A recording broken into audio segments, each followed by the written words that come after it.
Friends, ಹೇಗಿದ್ದೀರಾ? ನಾನು ನಿಮ್ಮ ಪ್ರೀತಿ ಸ್ಮಿತಾ. ನನ್ನ ಸ್ಮಿತಾ ಕೃಷ್ಣ ಚಾನಲ್ಗೆ ಸ್ವಾಗತ. ಇವತ್ತಿನ ವಿಡಿಯೋದಲ್ಲಿ ನಾನು ಸ್ಪೆಷಲ್ ಆಗಿ ಬೆಂಡೆಕಾಯಿ ಸಾಂಬಾರು ಯಾವ ರೀತಿ ಮಾಡೋದು ಅಂತ ನಾನು ತೋರಿಸ್ಕೊಡ್ತಿದ್ದೀನಿ. ಅಂದರೆ ನಾನು ಮನೆಯಲ್ಲಿ ಇದೇ ರೀತಿ ಬೆಂಡೆಕಾಯಿ ತಂದಾಗೆಲ್ಲ ಇದೇ ರೀತಿ ನಾನು ಮಾಡುವಂಥ ವಿಧಾನ. ಇದು ಯಾವುದೇ ಥರ ಯೂಟ್ಯೂಬ್ ಆಗಲಿ ಅಥವಾ ಇನ್ನೊಬ್ರು ಕಾಪಿ ಆಗಲಿ ನಾನು ನೋಡಿ ಮಾಡಿಲ್ಲ. ಇದು ಓನ್ ಆಗಿ ನಾನೇ ಪ್ರಿಪೇರ್ ಮಾಡಿರುವಂತಹ ಒಂದು ಬೆಂಡೆಕಾಯಿ ಸಾಂಬಾರು ಅಂತಲೇ ಹೇಳ್ಬೋದು. ಕ್ವಿಕ್ ಆ್ಯಂಡ್ ಈಸಿಯಾಗಿ ಟೇಸ್ಟಿಯಾಗಿ ಮಾಡುವಂತಹ ಸಾಂಬಾರು ಅಂತಲೇ ಹೇಳ್ಬೋದು. ಎಲ್ಲರೂ ನೋಡ್ಕೊಂಬರೋಣಲ್ಲ ಅದನ್ನ. ಬನ್ನಿ ಫ್ರೆಂಡ್ಸ್. ಮೊದಲಿಗೆ ನಾನು ಬಾಣಲೆ ಇಟ್ಕೊಂಡು ಗ್ಯಾಸ್ ಆನ್ ಮಾಡ್ಕೊಳ್ತಿದ್ದೀನಿ. ನಂತರ ನಾವು ಒಂದು ಸ್ವಲ್ಪ ಅಂದರೆ 1 ಸ್ಪೂನಷ್ಟು ಆಯಿಲ್ ಹಾಕಿ ನಾನೊಂದು ಅಂದಾಜಿಗೆ ಹಾಕ್ತಾಯಿದ್ದೀನಿ. ನಿಮ್ಗೆ ಎಷ್ಟು ಬೇಕೋ ಅಷ್ಟು ಆಯಿಲ್ ಹಾಕ್ಕೊಳ್ಳಿ.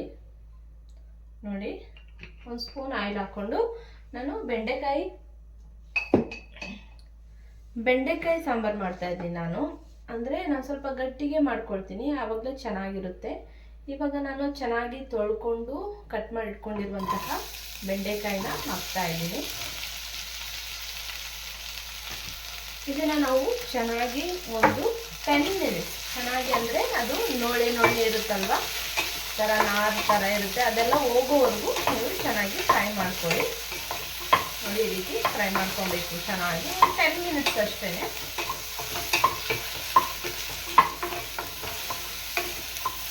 ತುಂಬ ಟೇಸ್ಟ್ ಆಗಿರುತ್ತೆ, ತುಂಬ ಚೆನ್ನಾಗಿರುತ್ತೆ. ಮುದ್ದೆಗೆ, ಚಪಾತಿಗೆ, ಪೂರಿಗೆ, ಪರೋಟಕ್ಕೆ ಎಲ್ಲದಕ್ಕೂ ತುಂಬ ಚೆನ್ನಾಗಿ ಕಾಂಬಿನೇಷನ್ ಇರುತ್ತೆ. ಮತ್ತು ಬಿಸಿ ರೈಸ್ ಕೂಡ ತುಂಬ ಚೆನ್ನಾಗಿರುತ್ತೆ. ಖಂಡಿತವಾಗಿ ಮಾಡಿ ನೋಡಿ, ಆವಾಗಲೇ ಗೊತ್ತಾಗುತ್ತೆ ನಿಮಗೆ ಟೇಸ್ಟ್ ಹೇಗಿರುತ್ತೆ ಅಂಥೇಳಿ. ನಾನು ಬೆಂಡೆಕಾಯಿ ಸಾಂಬಾರೆಲ್ಲ ಮಾಡುವಾಗ ಇದೇ ರೀತಿ ಮಾಡ್ತೀನಿ. ತುಂಬ ಇಷ್ಟ ಆಗುತ್ತೆ. ಮಗನಿಗೂ ಹಸ್ಬೆಂಡ್ಗೂ ತುಂಬ ಇಷ್ಟ ಆಗುತ್ತೆ ಈ ರೀತಿ ಮಾಡಿದಾಗ. ಮುದ್ದೆಗೂ ಒಳ್ಳೆ ಕಾಂಬಿನೇಷನ್ ಸಾಂಬಾರು ಅಂತಲೇ ಹೇಳ್ಬೋದು. 4 kg ಬೆಂಡೆಕಾಯಿ ತೊಗೊಂಡಿದ್ದೀನಿ. ಈಗ ನೀವು ನೋಡ್ತಾ ಇರ್ಬೋದು, ರೆಡಿ ಆಗಿದೆ. ನೋಡಿ ಎಲ್ಲ ಹೋಗಿದೆ. ಇವಾಗ ಇದನ್ನು ಒಂದು ಚಿಕ್ಕ ಪ್ಲೇಟಿಗೆ ತೆಗೆದಿಟ್ಕೊಳ್ಳೋಣ. ಈ ರೀತಿ ಪ್ಲೇಟಿಗೆ ಹಾಕೊಂಡು ಇಟ್ಕೊಳ್ತಾ ಇದ್ದೀನಿ ನಾನು. ನೋಡ್ತಾ ಇರ್ಬೋದು, ಇಷ್ಟು ಫ್ರೈ ಮಾಡ್ಕೋಬೇಕು ನೀವು. ಇವಾಗ ಮಸಾಲೆಗೆ ನಾನು ರೆಡಿ ಮಾಡ್ಕೊಂಡು ಇಟ್ಕೊಂಡಿದ್ದೀನಿ. ಇದು ರುಬ್ಕೊಂಡು ಮಾಡುವಂತಹ ಸಾಂಬಾರು ಅಂತಲೇ ಹೇಳ್ಬೋದು. ನೋಡಿ, ಇವಾಗ ನಾನು ಮೊದಲಿಗೆ ಆನಿಯನ್ ಹಾಕ್ತಾ ಇದ್ದೀನಿ. ಅಂದರೆ 2 ಆನಿಯನ್ ತೊಗೊಂಡಿದ್ದೀನಿ ಅಷ್ಟೇ ನಾನು. ಮತ್ತು ಟೊಮೊಟೊ ಕೂಡ 2 ತೊಗೊಂಡಿದ್ದೀನಿ. ನಂಗೆ ಸಾಕು, 3 ಜನ ಇರೋದ್ರಿಂದ. ಮತ್ತು ಸ್ವಲ್ಪ ಹುಳಿ ಹಾಕೊಳ್ತಾ ಇದ್ದೀನಿ. ಒಂದು 6-7 ಚಿಕ್ಕದು ಬೆಳ್ಳುಳ್ಳಿ ಹಾಕೊಂಡಿದ್ದೀನಿ. ಒಂದು ಅರ್ಧ ಸ್ಪೂನಷ್ಟು ಟರ್ಮರಿಕ್ ಪೌಡ್ರ್ ಹಾಕೊಂಡಿದ್ದೀನಿ. ನೋಡಿ, ಒಂದಿಷ್ಟು ಧನಿಯಾ ಬೀಜ ಹಾಕ್ತಾ ಇದ್ದೀನಿ ನಾನು. ಪೌಡ್ರ್ ಹಾಕ್ತಿಲ್ಲ, ಧನಿಯಾ ಬೀಜ ಹಾಕ್ತಾ ಇದ್ದೀನಿ. ನೀವು ಪೌಡ್ರು ಕೂಡ ಹಾಕ್ಬೋದು, ಏನು ವರಿ ಇಲ್ಲ. 1 ಸ್ಪೂನಷ್ಟು ಚಿಲ್ಲಿ ಪೌಡ್ರು,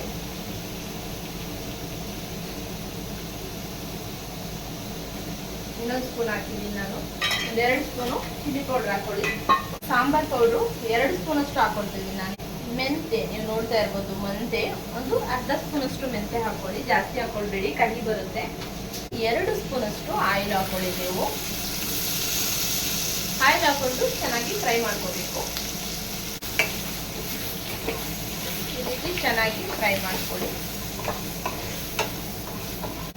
1 ನಿಮಿಷ ಈ ರೀತಿ ಫ್ರೈ ಮಾಡಿದ ನಂತರ ನಾನು 1 ಬೌಲಷ್ಟು ತೆಂಗಿನಕಾಯಿ ತುರಿನ ಹಾಕ್ತಾ ಇದ್ದೀನಿ. ಇವಾಗ ನೀವು ನೋಡ್ಕೊಳ್ಳಿ, ತೆಂಗಿನಕಾಯಿ ಎಷ್ಟು ಬೇಕೋ ನಿಮಗೆ ಅಷ್ಟು ಹಾಕ್ಕೊಳ್ಳಿ.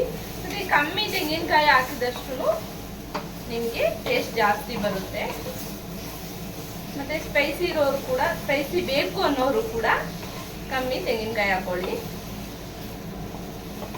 ಅದೇ ತೆಂಗಿನಕಾಯಿ ತುರಿ ಅಂತ ಹೇಳ್ತಾರೆ, ನಾನು ತೆಂಗಿನಕಾಯಿ ಅಂತ ಹೇಳ್ತಾ ಇದ್ದೀನಿ. ಈ ರೀತಿ ಫ್ರೈ ಮಾಡ್ಕೊಳ್ಳಿ ಚೆನ್ನಾಗಿ. ಮತ್ತು ನಾನು ಏನೇ ಐಟಮ್ ಹೇಳ್ಕೊಟ್ರು ಕೂಡ ತುಂಬ ಕ್ವಿಕ್ಕಾಗಿ ಈಸಿಯಾಗಿ ಮಾಡುವಂತಹ ಸಾಂಬಾರಾಗಲಿ ಪ್ರತಿಯೊಂದನ್ನು ಕೂಡ ಆ ರೀತಿ ಹೇಳ್ಕೊಡ್ತೀನಿ. ಖಂಡಿತವಾಗಿ ಮಾಡಿ, ತುಂಬ ಟೇಸ್ಟಾಗಿರುತ್ತೆ ಇದು ಸಾಂಬಾರು. ನೀವು ನೋಡ್ತಾ ಇರ್ಬೋದು, ರೆಡಿಯಾಗಿದೆ. ಇದನ್ನು ನಾವು ಮಿಕ್ಸಿಗೆ ಹಾಕ್ಕೊಳ್ಳೋಣ ರುಬ್ಬಕ್ಕೆ. ನೀವು ಮೊದಲೇ ಬಿಸಿ ಮಸಾಲ ಮಿಕ್ಸಿಗೆ ಹಾಕಿದ್ರೆ ಮಿಕ್ಸಿ ಬೇಗ ಹಾಳಾಗುತ್ತೆ. ಅದರಿಂದ ಸ್ವಲ್ಪ ಫಸ್ಟ್ ನೀರು ಹಾಕ್ಕೊಳ್ಳಿ. ನೋಡಿ, ಇಷ್ಟೊಂದು ನೀರು ಹಾಕೊಂಡಿದ್ದೀನಿ. ಆಮೇಲೆ ಆ ಬಿಸಿ ಮಸಾಲನ ಇದಕ್ಕೆ ಹಾಕೊಳ್ಳಿ. ಯಾಕಂದರೆ ನಮ್ಗೆ ಅರ್ಜೆಂಟ್ಗೆ ರುಬ್ಬೇಕಾದ್ರೆ ಬೇಗ ಸಾಂಬಾರು ಆಗಬೇಕು, ಅದನ್ನ ಆರೋವರೆಗೂ ನಮಗೆ ಕಾಯಕ್ಕಾಗಲ್ಲ. ಅದರಿಂದ ಈ ರೀತಿ ಮಾಡಿಕೊಂಡ್ರೆ ನಿಮಗೆ ಮಿಕ್ಸಿ ಬೇಗ ಹಾಳಾಗಲ್ಲ, ಚೆನ್ನಾಗಿ ಬಾಳಿಕೆ ಕೂಡ ಬರುತ್ತೆ. ಮಸಾಲೆ ಎಲ್ಲ ಚೆನ್ನಾಗಿ ಇದನ್ನ ಹಾಕೊಂಡ್ಬಿಡಿ, ಮಿಕ್ಸಿಗೆ ರುಬ್ಕೊಳ್ಬೇಕು ಇದನ್ನ ಚೆನ್ನಾಗಿ. ಈಗ ಇದ್ರ ಮೇಲೆ ಕೂಡ ನೀರನ್ನ ಹಾಕೋಬೇಕು. ಆವಾಗ ನಿಮಗೆ ನೋಡಿ ಮಿಕ್ಸ್ ಕೂಡ ತಣ್ಣಗಾಗಿರುತ್ತೆ, ಆಮೇಲೆ ನಿಮ್ಮ ಮಸಾಲ ಕೂಡ ತಣ್ಣಗಾಗಿರುತ್ತೆ. ಕೆಳಗೆ ಕೂಡ ನೀರು ಹಾಕಿದ್ರೆ ಮೇಲೆ ಕೂಡ ನೀರು ಹಾಕಿರೋದ್ರಿಂದ ನೋಡಿ ನಿಮ್ಗೆ ಎಷ್ಟು ಬೇಕೋ ಅಷ್ಟು ಕರೆಕ್ಟಾಗಿ ನೀರು ಹಾಕೊಂಡು ಚೆನ್ನಾಗಿ ರುಬ್ಕೋಬೇಕು. ನೋಡಿ ಇವಾಗ ಈ ಒಂದು ಅದಕ್ಕೆ ನೀವು ರುಬ್ಕೊಳ್ಳಿ, ಚೆನ್ನಾಗಿ ರುಬ್ಕೋಬೇಕು, ನೈಸ್ ಆಗಬೇಕು. ಮಸಾಲೆನೂ ಹಾಕ್ಕೊಳ್ಳಿ. ನೀವು ಎಷ್ಟು ಬೇಕೋ ಅಷ್ಟು ನೀವು ನೀರು ಆ್ಯಡ್ ಮಾಡ್ಕೊಳ್ಳಿ. ತುಂಬ ನೀರು ಕೂಡ ಮಾಡಬೇಡಿ, ಚೆನ್ನಾಗಿರಲ್ಲ. ಆಮೇಲೆ ಮೀಡಿಯಮ್ ಆಗಿರಲಿ. ಸಾಲ್ಟ್ ಹಾಕ್ತಾ ಇದ್ದೀನಿ 2 ಸ್ಪೂನ್ ಅಷ್ಟು.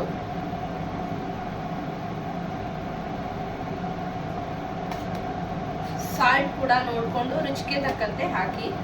10 ಮಿನಿಟ್ಸು ಚೆನ್ನಾಗಿ ಕುದ್ದಾಗ ಬೆಂಡೆಕಾಯಿ ಹಾಕಿ ಆಮೇಲೆ ಇನ್ನೊಂದು 5 ನಿಮಿಷ ಚೆನ್ನಾಗಿ ಕುದಿಸಿ ಆಮೇಲೆ ಆಫ್ ಮಾಡಿದ್ರೆ ನಿಮಗೆ ಬೆಂಡೆಕಾಯಿ ಸಾಂಬಾರು ರೆಡಿಯಾಗಿರುತ್ತೆ.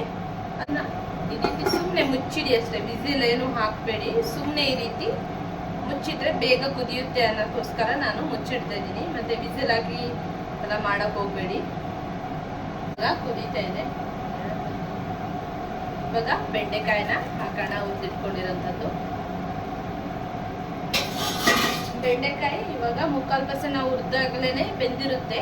ಇವಾಗ ಒಂದು 5 ನಿಮಿಷ ಚೆನ್ನಾಗಿ ಕುದಿಸಿ ಆಫ್ ಮಾಡಿಬಿಡಿ ಅಷ್ಟೇನೆ. ರೆಡಿ ಮಂದ ಬಂದ್ಬಿಟ್ಟಿರುತ್ತೆ. ಅದು ಸಾಂಬಾರು ಚೆನ್ನಾಗಿ ಗಟ್ಟಿ ಆಗ್ತಿರುತ್ತೆ. ಇವಾಗ ನೀವು ನೋಡ್ತಾ ಇರ್ಬೋದು ಆಯಿಲ್ ಎಲ್ಲ ಬಿಟ್ಕೊಂಡ್ ಬಂದಿದೆ. ಇವಾಗ ರೆಡಿ ಆಗಿದೆ ಸಾಂಬಾರು. ಇವಾಗ ಒಗ್ಗರಣೆಗೆ ರೆಡಿ ಮಾಡ್ಕೊಳ್ಳೋಣ. ನಾವು ಬೆಂಡೆಕಾಯಿಗೆ ಮತ್ತೆ ಮಸಾಲೆಗೆಲ್ಲ ಆಯಿಲ್ ಹಾಕಿರೋದ್ರಿಂದ ಜಾಸ್ತಿ ಆಯಿಲ್ ಹಾಕೋಬೇಡಿ. 1 ಸ್ಪೂನ್ ಅಷ್ಟು ಆಯಿಲ್ ಹಾಕೊಳ್ಳಿ ಅಷ್ಟೇ ಒಗ್ಗರಣೆಗೆ. ನೋಡ್ತಾ ಇರ್ಬೋದು ಸಾಸಿವೆ ಹಾಕ್ತಾ ಇದ್ದೀನಿ. ನಂತರ ನಾನು ಒಣಮೆಣಸಿನ್ಕಾಯಿ 2 ಹಾಕ್ತಾ ಇದ್ದೀನಿ, ಬ್ಯಾಡಗಿ ಮೆಣಸಿನ್ಕಾಯಿ ಮತ್ತೆ ಕರಿಬೇವು, ಹಿಂಗೆ ಹಾಕ್ತಾ ಇದ್ದೀನಿ.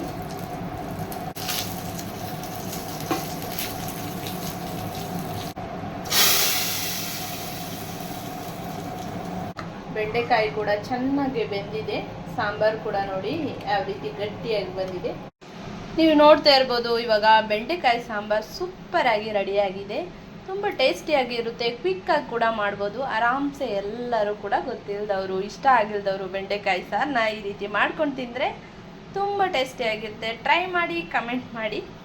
ಐ ಹೋಪ್ ಎಲ್ಲರಿಗೂ ವಿಡಿಯೋ ಇಷ್ಟ ಆಗಿ ತಿಳ್ಕೊಂಡಿದ್ದು. ಇಷ್ಟ ಆಗಿದ್ರೆ ಏನು ಮಾಡಬೇಕು ಅಂತ ಗೊತ್ತಲ್ಲ, ಲೈಕ್ ಮಾಡಿ, ಶೇರ್ ಮಾಡಿ, ಸಬ್ಸ್ಕ್ರೈಬ್ ಮಾಡಿ. ಎಲ್ಲರಿಗೂ ನನ್ನ ಪ್ರೀತಿಯ ಧನ್ಯವಾದಗಳು.